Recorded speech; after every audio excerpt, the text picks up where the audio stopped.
All right, Parisa, so what questions do you have for us this week?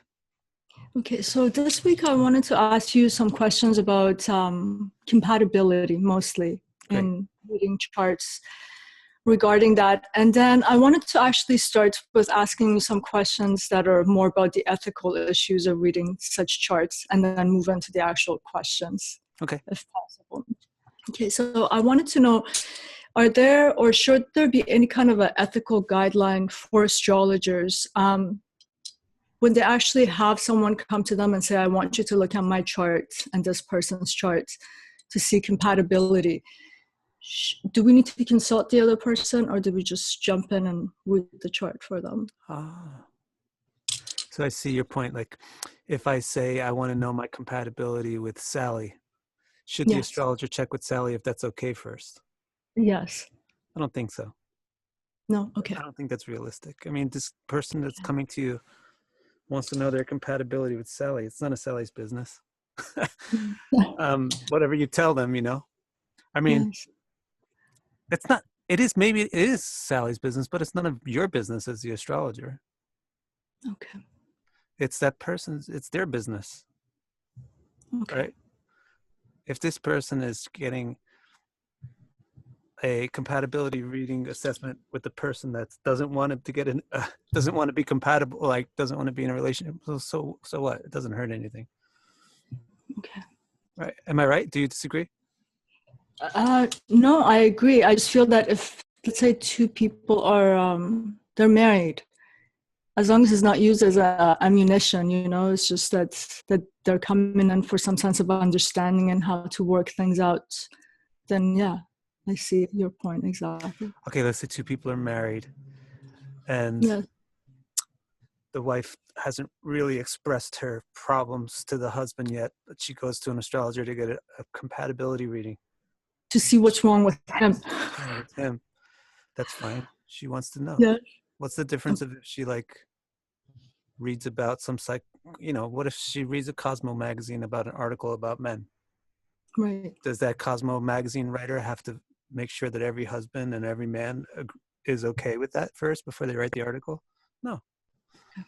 Right? You're just giving somebody information that they requested. If this husband is really mad that she did that, that's her issue with the husband. It's not your issue as the astrologer. Okay. If you as a person think that maybe my spouse or my partner or this person down the street is going to be freaked out or creeped out or upset by me getting a compatibility reading with them, then you should take care of that before you order the compatibility reading. But I can't. Think about the practicality of that. How am I going to research all these things? I don't even have that person's contact information or something. Or I have to say, well, you have to get them to consent. I suppose if there's an astrologer who has really good sensibilities or sensitivities on this, they might want to get some at least checkbox that there's mutual consent for this. That might be a good ethical practice. I'm of the opinion that, hey, that's your business. I'm just the astrologer. You ask me for information, I give it to you. What do you do with that information is up to you. Okay. And yes, sorry. Go ahead. I was going to say, to extend this ethical question, for example, in studying anthropology, half of our preoccupations with ethics in terms of how do we affect the participants by participating in their lives to either give an information or to extract an information, right? So in terms of telling someone how the relationship will unfold, will have some sort of a psychological effect. So is there a specific way someone should approach in how they disclose some of the shortcoming in their charts or their partner's charts? Again, I mean, everybody's different. So every person is different. That's why some people have astrologers that they love and some people have astrologers that they don't relate to. And it probably has nothing to do with the skill or talent of the astrologer, but it has to do with the compatibility between the querent and the astrologer, right? There's also that sense of compatibility. So, I mean, my particular style as an individual is I treat people like adults. Okay. Even kids, like even kids that I just see in the park, I treat them like adults. Like, it's just the way I treat people. I don't feel like babying people. I mean, I do like to help people, but I don't like to baby them or treat them like they're unintelligent or incapable, you know? Yes. So my attitude towards this whole thing is, you're the one who's asking an astrologer for their interpretation of your birth chart.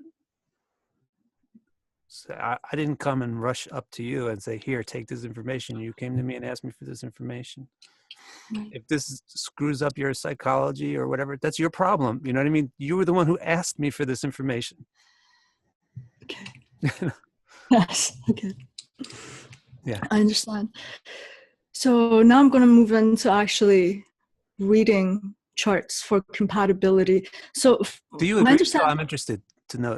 You would Do would I you do it the same agree? way? Would you do it the same way? Or For me personally, I just feel that when someone, for example, even if a friend comes to me at that vulnerable moment, what I say to them has an impact. It's happened to me before.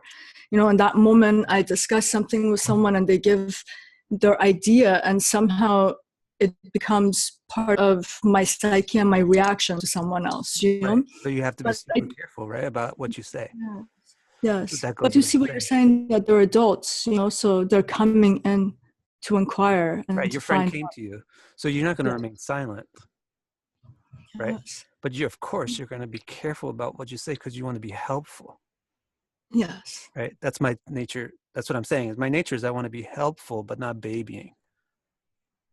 yes, You know what I mean? I'm not going to say, well, you're not capable of hearing this or something, or don't even ask a question about. Actually, the way I give readings often is I teach people how to understand why I'm giving the answer that I'm giving. I try to do that. So, yes, because I operate on the principle that they actually have the intellectual capacity to understand astrology. yes, Like, so I treat people like adults, but that doesn't mean I treat them mean or rough yes, or insensitively. So just like, yeah, yes, it's true. What you say to them is going to affect how they see the world and everything. You have to think about all that stuff. yes, Careful with them. But I'm not going to say, hey, I'm not going to give this to you unless you have this permission from your guardian or, this or that. yes. No, that's very much I feel a component in your birth chart reports too. You explain things, but you leave that room for the person to do their own analysis and come up to what their own conclusion might be too, which is actually a really beautiful thing to do, and not just tell the person this is it. So yeah, Right. Thanks. great. Yeah, Yes, that's what I try to do. yes. Okay. Sorry. What's your next question? Okay, the next one I want to know, so let's say we have two charts. For example, I know in the Western system, let's say someone's Taurus and ascendant. So they'll align the other person's chart as Taurus and juxtapose it on their chart and see where the planets fall onto their houses. And that's how they do the analysis. I wanted to know, in our system, how do we approach the juxtaposition of these two charts to be able to read that, to get a starting point?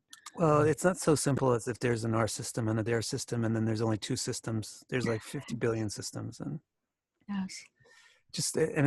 that's not limited to astrology. But if you even just go to a marriage counselor, or if you go to a doctor, or if you go to a builder of a building, there's always going to be, each different builder has a different way of building. But Yes. there's basically the basic thing. All right, now when we say we, I guess we mean the Indian tradition. Yes. So the Indian tradition will almost entirely ignore Rashis Oh, okay. for a traditional Indian compatibility system, which is not Vedic, but it's traditional. Vedic marriages actually weren't done on astrological compatibility. Vedic marriages were done on if the boy and girl like each other. That's nice. Yeah. And actually, yeah, if the boy and girl like each other. And also Vedic marriage was very sophisticated. There were like 11 different types of marriage. Okay. Did you say 11? Yeah, there was like 11 different kinds of marriage. Not everyone was like a formal marriage. There was all kinds of different types of ways of getting married, and therefore the repercussions of that way of getting married. And then if you look back even further into history, there was a very different concept of marriage. It wasn't just a monogamous marriage. There was all different. It's not the same. Like what we think today is a typical Indian marriage these days is you put your, you have your parents go to like some kind of a meeting place or something, and they meet somebody else meet some other parents who have their child who wants to get married, and then you exchange your birth data, and then the two parties check out the astrologers, and then the astrologers give an okay for it, and then the two people meet each other, and then they get married. Yes. And then that's supposed to be Vedic, but it's not Vedic. It's just an Indian way of doing it these days. Okay. But anyway, the way that the astrologer would figure it out is they would look at the nakshatras, and they have a system called Kutam, which is just the scores, the points that you'll get. Okay. And when I do my when I do my compatibility report, Yeah. it includes that. I see. So there's all kinds of factors that are very, very interesting. Actually, it's a really interesting way of looking at it. Like they have the basic psychological compatibility in one category that you can tell by assessing the way the two nakshatras of the moon are in relation to each other. They have a productivity category, like how well we work together as a team to achieve goals. Okay. They have a like a submissive dominance category, which is so important in any kind of mammalian relationship. Yes. So like, is there going to be a clear-cut leader-follower, or is there going to be contention with leading-following? That's one of the things. Okay. Then they have a male-female energy assessment, which is kind of similar to the submissive dominant thing, but not exactly the same. They have a sexual compatibility category of points. They have all these categories of points. Okay. As to when that developed, I have no idea, but it's probably more than 10 centuries old. 10 centuries. Okay. It's probably more than at least 10 centuries old, because it's quite old. That one is cool. And I actually find that one works more, in my way of looking at compatibilities, I see that one more as like an assessment of a traditional marriage. Because the factors that it analyzes are the factors that you want specifically in a marriage. Because you're going to form a partnership, you're going to have to work together, you're going to have to get along together, and you're going to have to produce children, produce a family together, produce income together, right? Yes. So it's most of the assessment is organized around those concepts. It's not really like how friendly are you together. There's a little bit of that. How much fun do you have with each other, stuff like that. Okay. Then the other way of looking at it involves Rashis, involves the science. Okay. More almost exactly like what you just described in your question. Okay. And that way I look at that is that's more attuned to our modern way of looking at relationships overall. I see. It's not just specifically the compatibility for a marriage, but it's the compatibility overall. I see. Okay. So you want to hear more about that? How you do that? Can I ask my questions? Because I was so scared right now. You were saying those, and I was like, oh my God, if he goes about it, then I have no more questions to ask. All right, so ask some more questions. Yes. Okay. So from what I've studied so far, like you just said, you look at the moon's nakshatras. It's been said that you look at the moon dynamic between both charts. So I want to know if you can explain what exactly are we looking for in regards to the moon, for instance, when we're looking at these two charts? With the old system, Nakshatra system? Yes. Or with the new system. What exactly are we looking for with the Nakshatra system? It's very complicated. It's not so easy. This is basically the difference between Rashis and Nakshatras. Is Rashis are very neat and clean and organized. You know, the systems are very simple. Nakshatras have less patterns to them because they're all the symbolism is derived from stars that don't really have any particular pattern. Yeah. They just look a certain way in the sky. And because of the way they look in the sky, these nakshatras have these different qualities. Okay. So it's easier to explain things about the signs and things that interpretations based on the sign, because everything is pattern based. But with nakshatras, you don't have that. So for example, they'll say some of the nakshatras are Deva and some are Asura and some are Manusha. So Deva means heavenly or angelic or godly. And the reason being, and Taittiriya Brahmana explains the reason is that these stars are moving upward from the ecliptic. And the Devas are in the upper region. So they're north of the ecliptic. And then the Asuras are south of the ecliptic. Asura nakshatras have their stars south of the ecliptic, and the Manusha. Asuras are like the devils. You know, the devils, the demons. They are also gods, but they're not quite the same as the angelic gods. Okay. Then they have Manusha or human, right, in between. So those are the ones that are very close to the ecliptic. So what the system of compatibility, for example, would do is say, if the two partners are in the same group, they get along perfect. This is based on their moon nakshatra? Yeah, right. If person A, if the woman has a Deva nakshatra, the man has a Asura nakshatra, Yes.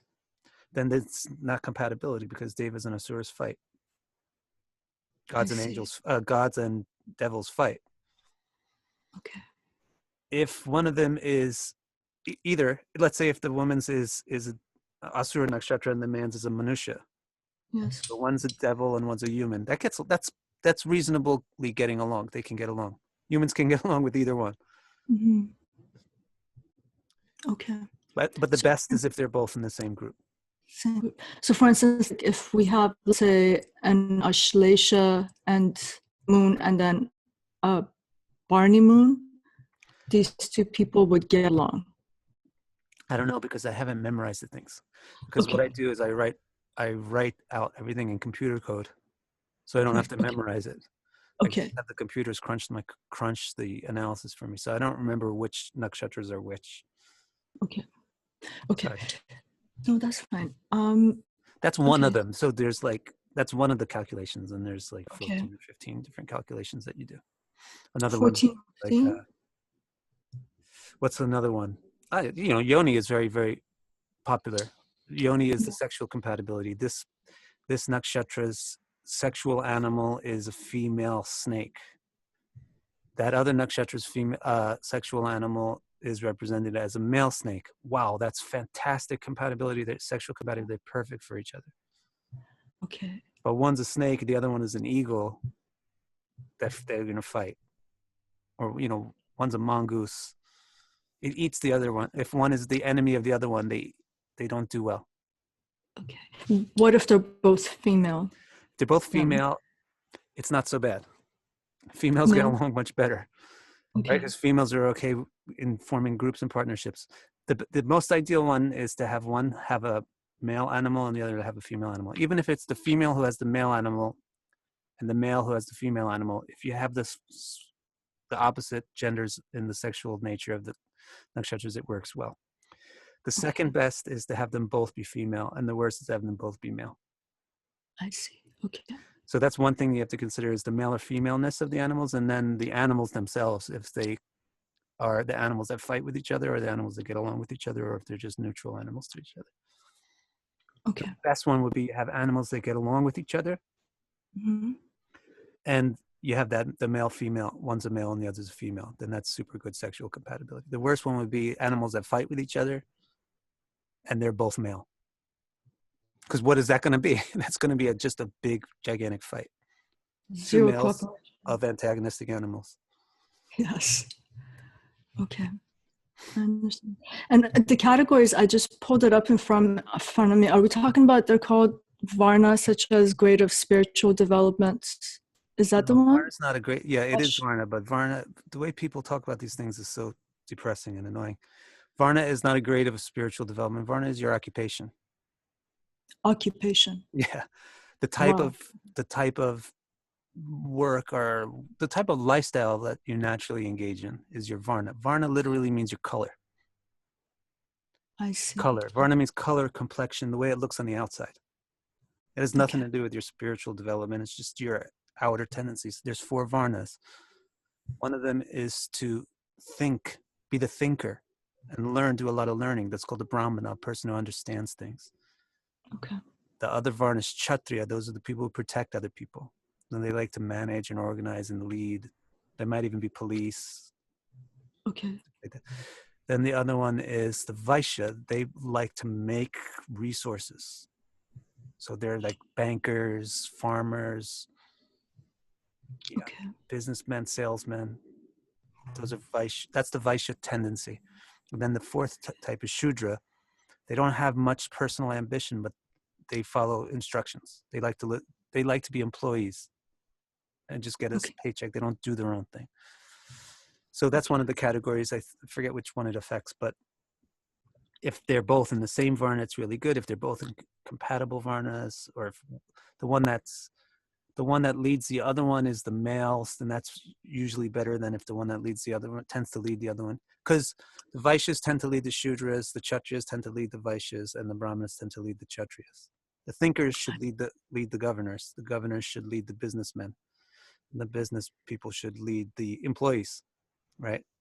So there's a little chain there, and you can also do like a submissive dominance compatibility analysis by thinking about that. I see. Okay. So it's actually very deep. The traditional Indian system is actually quite deep. But It's just that people don't understand it very deeply. So the readings that they give based on it are so ridiculous. Like if they're thinking that Varna is your spiritual development, then what kind of interpretation are they going to give you on that? Yes. Yeah, there's such a contrast between that interpretation of the concept and the one you just said. I don't know what they're talking about or where they get it from, but Vedic culture was called Varna Ashrama culture. Varna Ashrama. It had two aspects to it. One was Varna and one was Ashrama. The Varna was your actual lifestyle, your career. And the ashram was the stage of your development spiritually. I see. But the career doesn't change in a lifetime. But the ashrama changes. You go through all four ashrams in one lifetime. Okay. So like when you're born, you just have like a certain disposition built into you that you're just attracted to making money, let's say. So you have a Vaishya nature. But first you'll be a student, a brahmachari. That's one of the ashrams where you're studying and learning. Then you become grihastha, where you have your own house, you have your own place. And you can settle down, you can develop family, and you can develop yourself a lot in the grihastha ashram. Then you do vanaprastha. Usually it's at the age of 50. Vanaprastha is you start leaving the house, getting out of your material development, which was you were really focusing on in grihastha. In the third ashrama, you move out of that and you start to gradually move towards a more spiritual lifestyle. And then there's the sannyas, is the fourth ashram, where you give up all your material endeavors, and now you're focused totally on spiritual life. Every person will go through in a Vedic culture, every person will go through all four. Of course, each varna would go through each one of the four differently. I see. Right, as the Shudra wouldn't be able to do the sannyas ashram in the same way that the Brahmana would be able to do it, because the Brahmana has been a thoughtful teacher and learner the whole life. Mm-hmm. So they're able to do sannyas ashram really deeply and fully. Okay. And they're able to do the grihastha ashram, the householding ashram, a lot less intensely. So every varna takes the ashrams in a different dose, but they all take all four ashrams. So there's no like ashram assessment by nakshatra, because everybody does all four at different ages and different stages in their life. I see. Okay. What were on these components? Can I ask about a couple of other ones? Yeah. That Graha Mitri, I'm not sure if I'm pronouncing Graha that right. Maitri. Yeah. Maitri, psychological disposition and friendship. So how is that used for compatibility of couples in regards to marriage? That has to do with Rashi. That has to do with another Rashi. point that nakshatras don't have planetary rulers. Otherwise, that this is a new idea that nakshatras have planetary rulers. It's a new idea that nakshatras have a planetary ruler, because this system the system of Graha Maitri wants to tell if the ruling planet of the moon is a friend or an enemy with the of if Jane's moon's ruling planet is a friend or an enemy of John's moon's ruling planet. That's what the question is in this Graha Maitra. Okay. So it's proof that there's no Nakshatra planetary rulers. Otherwise, they would use the Nakshatra planetary ruler. Instead, they use the Rashi planetary ruler. Okay. So, for example, if my moon's in Gemini, then Mercury is the ruling planet of my moon. So if your moon is in Sagittarius, there could be an issue on Graha Maitri because it's an unreciprocal relationship between Jupiter, your moon's ruler, Yes. and Mercury, my moon's ruler. So it'll be one of the, it's not a core category. I believe Graha Maitri is not a core category of the assessment. There's like 6 or 7 things that are like blessings, bonuses, or curses, minuses, in addition to the core compatibility. I think Graha Maitri is like, if you have this in your favor, it's a blessing that can overcome other weaknesses addressed elsewhere. If you don't have it, it's not a minus. Okay. Right. So if you got, like, if you have Sun and I have Mars, if your moon is in Leo and my moon is in Aries, then you'll have Graha Maitri because Sun and Mars are friends. So that can help you get, let's say if you have a bad compatibility score on your, psychological disposition, or just your nature, like the Brahmana, Vaishya, Kshatriya thing. Okay. Then that could be overcome if you have just a natural friendship for one another. I see. Friendship comes easily. And the way that they assess if the friendship comes easily is if the planet that rules your moon is favorable to the planet that rules mine. Okay. Or vice versa. Okay. I understand. Thank you. Please correct my pronunciation. Bakuta, children, growth of family. Bhakoota. Oh, it's just ba. Ba. Kuta just means the square. Everything will be called a kuta. Kuta. Okay. Or maybe it's ba kuta. Like sometimes families are called kuta. Okay. So it's about children. This one I don't know about it. Okay. What about nutty? Temperaments, hereditary, affliction, and death to others. Sounds. How do you get this? Do you remember? Do I remember how to what? get So this? I can answer your questions well. Let me just pull up my notes. Yes, thank you. This is at the very bottom, right before question number 9. No, let me pull up my notes that I have on my. Your notes, yes. Yeah, I'll just pause the video for a second till I get them. Yes, of course. Yes. All right, I found my notes. Did you? Yeah. I was just thinking that this is very cool because there was a better grasp and understanding about the components of marriage than today. The only criteria now is just fall in love, I'm attracted, okay, and then divorce. Yeah. But this is a lot of thoughtfulness. Yeah, I agree. That's why I like something like anthropology. And in a sense, astrology involves a lot of anthropology because you're doing things that are very old, right? So you get to see the way people thought and analyzed things a long, long time ago.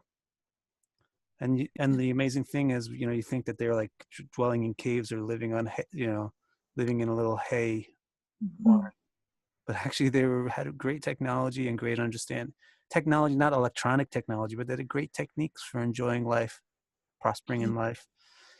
And they had great happiness, and they had really sophisticated ways of thinking. This is sophisticated. Speaking about things, sophisticated sciences. All right, Ba. The funny thing about Ba is I call it productivity. And the only note that I have is there's certain patterns between the couple's moon signs are more or less productive with one another. So in other words, it's a really complicated thing, and I don't really explain it to the person too much, what the patterns are. Okay. So that's all I got for my notes there on Ba. Okay. The other one that you asked about was? Nadi? Nadi. Temperament, hereditary. Yeah, Nadi is air, water, fire. Represents the 3 temperaments. If the couple's moons fall into lunar mansions and navamshas of the same temperament, imbalance results. Okay. So that's where you'll have over too much of air, fire, and water. And then the symbolism of the thing that's too much. Right? If there's too much water, let me see if there's this one. Water imbalance is that every issue, even simple problems, seem to carry a deep emotional significance. Like it's just too emotional with water. Okay. It's interesting that there's no earth, right? Fire would be too much like competition, Yes. conflict on leadership. Air would probably be too lazy. Everything would seem like it's not fun. Right. Too much emphasis on not being bored. And then if you're going to ask which nakshatras are which thing, then I'm going to have to open up my computer code and look at that. You want to? No. You don't No, want it's up to you. If you think it's going to take too much time, it's too much I time. can. Yeah, Okay. people look it up. I mean, this is even the kind of thing that you could look up on Wikipedia. Yes. Okay. All right. So I'm going to go back up to my page because I just went down to my notes. Okay. So far, what I'm gathering from what you're saying is that so far we've only looked at the moon and the moon nakshatra, right? Right. To determine compatibility. What about all the other planets when it comes to mental, personality, physical compatibility, wealth, Right. When we talk longevity about of the relationship? sorry. Yes. When we No. talk about the traditional Indian system, Yes. we don't care. We don't care. It just reflects the traditional Indian system. Number one, the very ancient Indian astrology was so thoroughly moon based. Like Vedanga Jyotish, the like 5,000-year-old Indian astrology was almost entirely moon based with a bit of the sun put in and a tiny bit of Jupiter. And a couple of sprinkles of the rest of those planets, Not even in Vedanga Jyotish is not mentioned, but in Mahabharata, you can see some mention of other planets. Okay. So the Indian system from its origin was very night-based, star-based, and moon-based, nighttime-based. It was based on looking at stars at night. All the old systems were. The Babylonian system too, the Egyptian system too. But things change faster in other countries.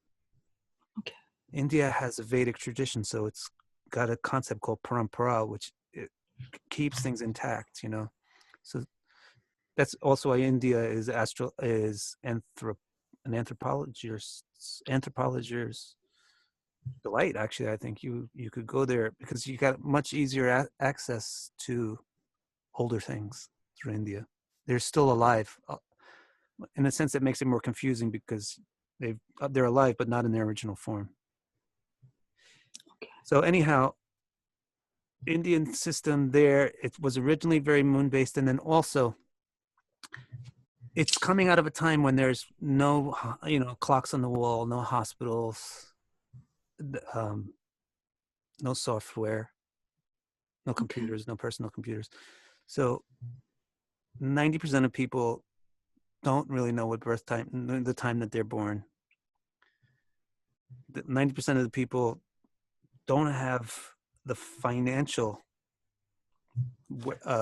capacity to have a chart calculated for them because it's an expensive time. It would take a whole day or 2 days of work, more for a single person 12 centuries ago to calculate a single chart. Very true. So, that costs a lot of money to have somebody work for you for a whole day. So most people, they don't have that kind of money. Most people, they just have enough food to eat. So not a lot of people had their whole charts. We find that mostly it's only royalty or business, high upper class business people that we find old chart records for. Okay. And therefore, if you want to know your marriage but everybody, it's pretty easy. Just like in the West now, everybody knows I was born on July 27th, so I'm a Leo. It's super easy to know that. But to know what your rising sign is, you got to be more into it, a lot more into it. So the same way in India, they were naturally a bit more into astrology than just knowing their sun sign. They could figure out their moon sign for a pretty low donation. You just ask the astrologer, because on that, or you just look at the calendar, right? Because their calendar was moon based. Right. So they would just know I was born on Vishaka, or I was born on Mula, or I was born on Palguni, Purva Palguni, or whatever it is on that day you were born. You don't need to know what time it is. You don't need to consult an astrologer. You just need to know what day it was. Right. The way the Indian calendar worked, everybody would know their moon's nakshatra, where the moon was when they were born. So then you could just tell somebody, when you want to get your compatibility assessment, you could just say, I'm Anuradha. What are you? Chitra. Okay, great. Let's get married. So that's why the system developed around the moon. And it gets preserved that way because it's just preserved. India preserves things. Okay. But that other system where you're talking about, like, you put one chart on top of the other chart and you see how the planets fall in the other houses, that's all based on birth charts. Okay. Okay. Do you see any usefulness in that other one, or Yeah. do you? Yes. Yeah, definitely. In my compatibility assessment, I give both. You get both. Okay. Yeah, and I say that the nakshatra thing is focused more on specifically of marriage, and the one with signs and planets is more just gives you more like information that's modernly relevant to the modern concept I of see. relationships. Okay. That's how I break it down, and then you just take an average of the two, and you get your overall score. That's Okay. my compatibility assessment does both. Would you like to know the components of the sign-based one? Is that okay? Yeah, it would be great. I'd love Yes. to talk about it. Yes, please. And what's the high score one could get on that report, and the lowest where it's just That's a good question. How about this? Yes. This is a very interesting topic, and I just looked at the clock and I noticed that it's very like. Wait, how long have we been recording? About 40 minutes now. So All right. Let's keep going. I can bring this up next week too if you like. We can I look was at going to some. say maybe we could have this one be the nakshatra system, and then the next week's session could be the tropical system. The sign-based system. Yes, please, if that's for compatibility, and then it's cleanly divided into two different videos. People can reference it more easily. Yes, please, if that works. All right, good, because there's a lot to talk about with the sign-based system.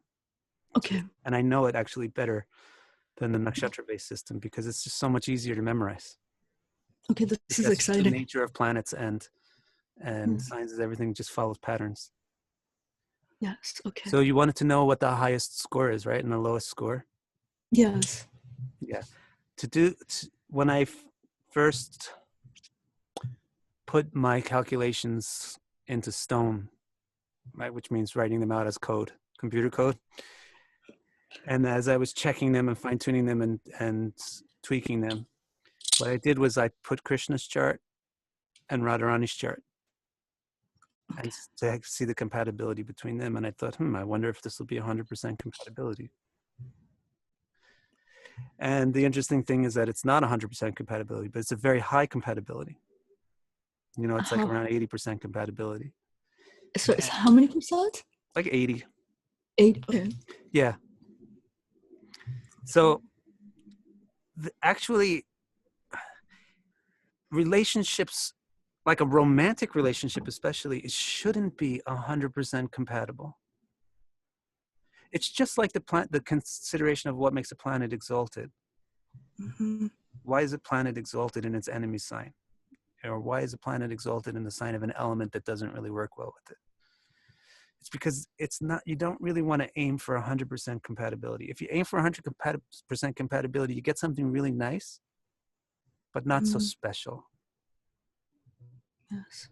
When you get a high compatibility, you get something really nice and special because there's some elements in it that are challenging, but the rest of the compatibility that's there gives you the strength and the encouragement to overcome the challenges. So you actually rise above. If you have a compatibility like 80%, it's so ideal because that means you're going to have like all that 20% that's incompatible is going to be taken so easily, overcome so easily, and like it's going to push you up higher because you have the support of all that 80% compatibility. That's what the planetary exaltation signs are all about too.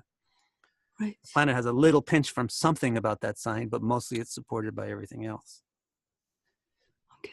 So what I say is, when I ran like some dozens of compatibility charts through my code, what I realized was, and the way that I tweaked the numbers was, okay, 50%. If you get a 50% compatibility with somebody, and you have to explain this because people will think 50%, oh, that sucks, right? Yeah. So I explained this right at the beginning of the chart, the compatibility assessment. If you get a 50%, that means you have a normal compatibility. Ah, okay. Right? You're normal. You get along like a normal couple would get along. I see. Less than 50%, it's less than normal. More than 50%, it's better than normal. Okay. Now, the first couple of percentage points are pretty sensitive. Going up or down, or Going just up or down? down, going up or down. Like Okay. 51 is a lot different, more different from 50 than 61 is from 60. Okay. Can you explain why? Well, I mean, it's just, that's the way, think about numbers. Zero, the difference between 0 and 1 is infinite. Right. The difference between 1 and 2 is 100%. The difference between 2 and 3 is just 33%. Okay. Right. So the deviation from the mean is more sensitive in the middle. So like 51% is a lot better than 50%. 52% is a lot better than 50%, but not a lot better than 51. You know what I mean? Okay. Yes. So it hits a ceiling then pretty soon. Okay. So really, if you got 55 or above, it's a super good relationship compared to most people. Okay. That means that there's much more compatibility in it than there is incompatibility. If you have a 60 or above, it's like this is super compatible. I see. Yeah, but one of the pitfalls of compatibility is it doesn't necessarily mean that you have good karma for a relationship. Ah, can you This is the explain? pitfall. You might be really compatible with the partner, but this guy might be a junkie and you might be a junkie. I got you. It doesn't mean that you have a great marriage. It just means that you're the right people for each other and you'll stick together. You won't even be able to separate. It'll be hard to separate, even if you're miserable, because there's glue. Compatibility is like these glue things. It glues things together. Mm-hmm. To do a complete marriage reading, you need to look at the wife's chart independently, the husband's chart independently. Think about if they have the same marriage karmas or not, and what are the specifics of those karmas. And then do a compatibility reading to see how easy it is for them to stay together, or get apart. Okay. When you say karma, what are you referring to, and what are you looking for in the Karma means charts? the destiny, what is this person destined to experience? That's what karma means here. And do we look at all planetary placements or just the moon still? Yeah, you would look at your chart. So you would look at Chart. Venus, 7th house, 7th lord, right? Yeah. Navamsha chart, 7th chart, Saptamsha chart. If you want to look, and some related things. You might look at related things because there's a lot of things that are related to marriage, like children. So you might look at the 5th house for love and children, Jupiter for children. You might even look at this. Well, you should look at the 2nd house too for family, abilities to sustain a family. So 2, 5, and 7 are like key points to look at. Those houses, 2nd house, 5th house, and 7th house are key focal points for judging somebody's marital destiny, marital karma. If they're gonna, 2nd house shows the stability of their family. The 5th house shows the amount of love, compassion that they have, and it also shows about how creative and how much children they have, how many children they have. And then the 7th house is how well they form partnerships and interact cooperatively with people. You might also want to look at the 8th for sexual matters. You might want to look at the 4th for like the larger family background. Okay. So, but essentially, let's say if you got a wife has the 7th lord debilitated in the 12th house with Saturn. Let's just say, just to give a typical example of something that's not great. And let's say the husband has the 7th lord exalted in the 11th house with Venus. Okay. Now, these two people have totally different marriage karmas, therefore. One has got this great, enjoyable, prosperous marriage indicated. The other one has this really isolating, difficult to maintain marriage. Right? Yes. If these two people get together, it's not going to work well. Because they just have different, they don't have the same destiny. I understand. So even if they have a high glue in their compatibility, that would just, if they have high glue in their compatibility, it means they're together. There's something about this relationship that they're not going to get out of, but it's not working well. They're like, the wife experiences it in one way, the husband experiences it in a totally different way. They're on total different pages. They're not interacting in the same world, so they're not on the same page. Then if you have two people that have really difficult karmas with the marriage, and they have a high compatibility, then you get an example of like a really bad marriage that persists for 40 years. I see. Okay. Right? Or if they have certain things in the chart, like upachaya yogas and things like that, yogas that let them improve on their difficulties, then this may be good. They both have a difficult marriage. They both have difficult marriage experiences destined for them. They have high compatibility together, so they can go through it together and stick together in spite of it. Maybe they have, so that might give them an opportunity to grow for it. But your ideal would be, like the fantasy land marriage would be here. This woman has the seventh lord exalted in the 11th house with Venus, and this man has the seventh lord exalted in the 9th house with Jupiter. They both have great, indications for a happy, productive, enjoyable marriage, and they're really compatible with each other. So there's a long, happy marriage. Right. You see that? Yeah. You see what I'm saying? Yes. That's basic Yes. system. Yeah. Definitely. Okay. That's So then on the awesome. converse, if you go below 50 in your score from me, it starts to get more and more difficult than normal. Like if you think, is my marriage more difficult than a normal marriage? Because it's all relative. Yes. So that's the only way you can know it. Like, is it more, the more it goes below 50. So if it gets to 40, it's like, if it's 45 or below, I wouldn't advise people to get married. Okay. If they're already married and it's below 40, I wouldn't advise them to, and it's below 50, I wouldn't say get divorced. Yes. But I would say, hey, it's going to take some work. You guys got to make efforts to stay together. Otherwise, Right. you're not going to go anywhere. It's not going to improve. You have to make this effort, stay together. If it gets below 40, it starts to be like, well, you should probably not even, you're not going to be able to do it. Yes. Okay. So just those little bit of up and downs, we're talking about difference in quality, while going higher up, we're talking about quantity of goodness. Would it be fair to say that? No, I don't really understand that. Can you explain it again? You said 51 and 49 has a greater significance than, let's say, 60 compared to that 51. That one. Like, in other words, you might think this is 51. It's almost basically the same as 50, but it's not. 51 is noticeably better than 50, even though it looks like just a small number. Yes. And you may say, well, this is 61, therefore it's a lot better than 60. No, 61 and 60 are basically the same thing. It's so high. It's so great. What's the difference? Or 39 and 40, it's both basically bad, really bad. Okay. But there is a big difference between 50 and 48. Right. Or 50 and 49. Yes. Okay. One question, I want to go back to the moon when you were saying, for example, people knew their moon nakshatra from birth.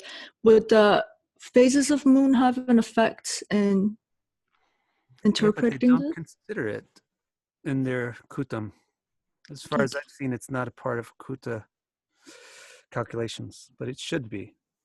Okay. This is just where it probably just gets simplified for practical reasons. The system that we have now is probably the simplified version that's been passed down because it was easy to. Yes. But the traditional Vedanga Jyotish approach to nakshatra astrology is you do the tithi or the phase of the moon and the nakshatra of the moon. And then you assess the yoga or the compatibility between the tithi and the nakshatra. I see. Okay. And the tithi or the phase has a certain quality to it. This nakshatra has a certain quality to it. If they're compatible with each other, it's a good yoga. If they're not compatible with if the phase and the star are not compatible, then it's not a good yoga. That would be a more complex way of doing it. But then you'd have to invent that system again, because if it ever existed, it's been forgotten. I see. Okay. And we're running out of time. Maybe this is a quick question. When they talk about more auspicious time for marriage, or when it's not, is that determined based on the moon again, or is this something completely different? It's super complex, but it can be. There's simple principles, but it can be very, very complex. There's a book called Muhurta Chintamani, which is not really easily available. I'm not even sure if it's in print in English.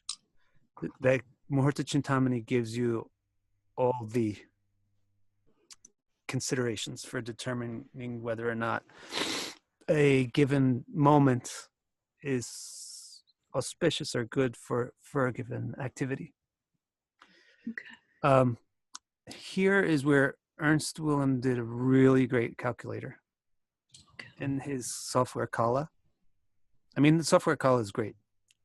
Everything about it is great, except the interface. I hate the interface, but the calculations part of it is really great. The prettiness of the interface is awful. Sorry, Ernst. But it doesn't really matter too much if the thing is pretty or not, if it works really well. And it does, it works really well. And particularly the thing that's really great about Kal software is the Muhurta screen. He has like a modular screen in it for calculating Muhurtas. What that does is it went through Muhurta Chintamani, and just like I put all my stuff into codes, well, he put the whole Muhurta Chintamani into his software. Okay. So you can analyze and it's numeric, so he's going to calculate it based on numbers, assign values to the yogas, assign points. So you can see the auspiciousness of any given moment, and you can actually go in and see why, what the calculations done. So you can essentially learn Muhurta Chintamani by just playing around and exploring that Muhurta page on the Kala software. Okay. So, but if you're not a computer head, or you're not a walking computer, basically the way Muhurtas work is this, the first most basic consideration is this nakshatra basically compatible with this type of activity that I'm trying to do? That's what Taittiriya Brahmana gives you.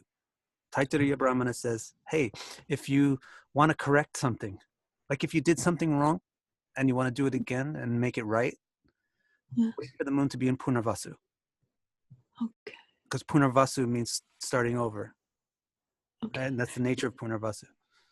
Is this what we're going to be studying in the course? Yeah, I'm going to include that information in there too. Okay. See, the Taittiriya Brahmana has the Nakshatra Sutra, which is the really key thing that should be studied. But it also has 4 other sections that give explicit information about nakshatras. Okay. And I'll put that in and as the comments on the different sutras. Okay.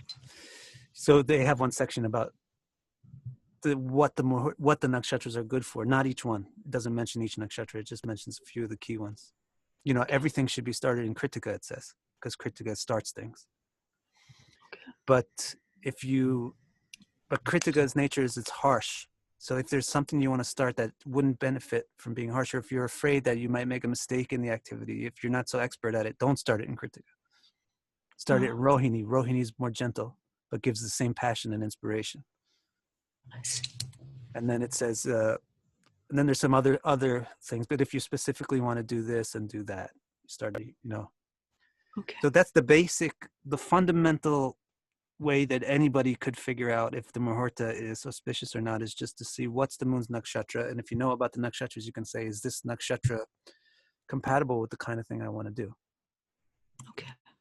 And which nakshatra would you say is most compatible for marriage? You need Dhruva nakshatras. Dhruva nakshatra. Dhruva nakshatras. So those are the ones that are the Uttaras, Uttara Palguni, Uttara Shada, Uttara Bhadrapada. Although, take that off the list for marriage, Uttara Bhadrapada, because it belongs to Shiva. Yes. It belongs to Rudra, so it's not so interested in material developments. Yes. It's more spiritual, Uttara Bhadrapada. So the other two Uttaras are good, enduring ones. Rohini is a great enduring nakshatra for marriage. And you really want the enduring nakshatras.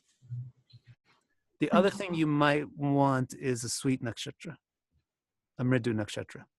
Okay. So, like, for example, what if you have a mridu nakshatra rising and the moon is in the enduring nakshatra? It's a really great muhurta for a marriage. Mridu is sweet, cooperative, loving, pleasurable, brilliant, Yes. ingenuitive. So the Yes. sweet nakshatras are Mrigashirsha. Mrigashirsha is very good for coupling. Anuradha. Anuradha is great for devotion. Chitra.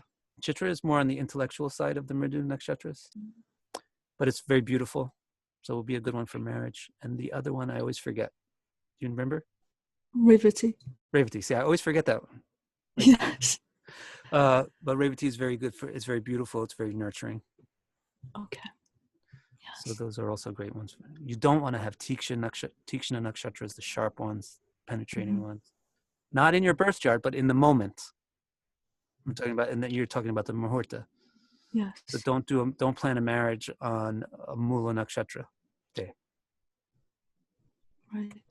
But when you look at muhurta chintamani, you might find that there's actually a really great muhurta for a marriage on a Mula nakshatra, because there's 55 other things about that day that are super great, and this one thing, Mula nakshatra, even though it's fundamental, it gets overpowered by these 55 other things. So to really calculate a muhurta, you need to do full detail, which is impossible to really learn or do. But Ernst has a great part of his software that does the calculation really, really well. Okay. Okay, great. Thank you so much. All right. And then next week we'll do the other one, right? Yeah, next the week other let's chart. do the tropical, or in other words, Rashi-based things. Where we're going to be talking about, really, we're going to talk about the geometric relationship between planets in two different charts. Is the way that I do it. There's other systems like the one you mentioned. You can look at the house placements overlaid between two charts, or you can also look at midpoints between planets. But the way I do it is the geometric relationships, and I can explain that one. Okay, great. Thank you so much. Thank you, Parisa, as always. See you next week. See you next week. Bye. Bye-bye.